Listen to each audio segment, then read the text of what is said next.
शुभ सकाळ. जय जय रामकृष्ण हरी.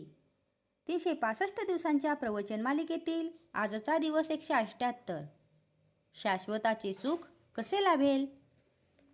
असे पहा, एखादा प्रवचन करणारा घ्या किंवा मोठा वैदिक कर्म करणारा घ्या, त्याला त्यापासून समाधान मिळते असे नाही.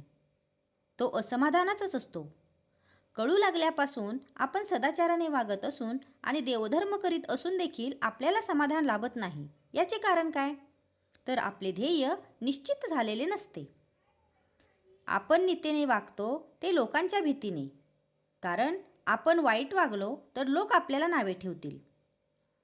लौकिकासाठी केलेले कर्म कधीही समाधान देऊ शकत नाही. पापकर्म करणाऱ्यालाही समाधान लाभत नाही, कारण त्यालासुद्धा आपण करतो हे वाईट आहे असे वाटत असते. एकदा एक ग्रस्त माझ्याकडे आला आणि म्हणाला, देवापाशी काही न्याय नाही, तो अगदी अन्यायी आहे. मी त्याला विचारले, असे झाले तरी काय?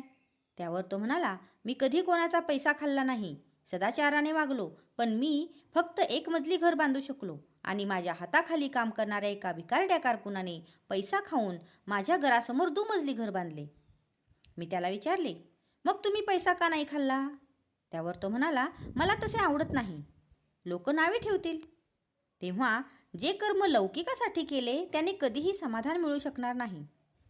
प्रपंचात सुख लाभावे म्हणून आपण देवाचे करतो आणि लौकिकासाठी नीतिधर्माने वागतो, मग त्यातून शाश्वताचे सुख कसे लाभेल?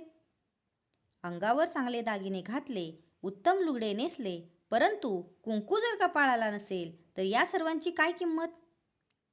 तसेच जर देवाचे प्रेम नसेल तर त्या सत्कर्मापासून तितकासा उपयोग होणार नाही.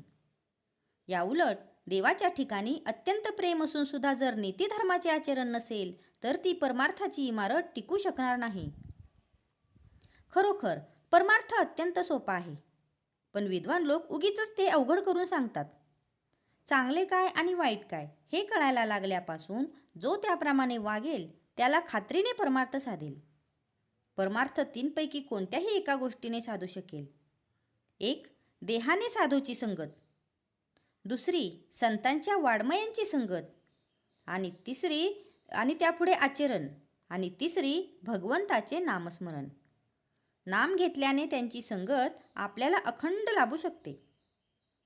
संतांनी सांगितले ते संशय न घेता विश्वासाने करणे ही पहिली पायरी, आणि ते पुढे निश्चयाने, श्रद्धेने आणि प्रेमाने चालू ठेवणे ही शेवटची पायरी. हाच शाश्वत समाधानाचा मार्ग आहे. जग काय म्हणेल म्हणून वागणे याचे नाव व्यवहार, आणि भगवंत काय म्हणेल म्हणून वागणे याचे नाव परमार्थ. आजचा हा भाग तुम्हाला कसा वाटला हे कमेंट करून नक्की सांगा. कमेंटमध्ये लिहा जय जय रामकृष्ण हरी. आणि अशाच अधिक माहितीसाठी आजच ब्रह्मांड नायक चॅनलला सबस्क्राईब करा आणि जास्तीत जास्त लोकांपर्यंत ही माहिती पोहोचवा. जय जय रामकृष्ण हरी.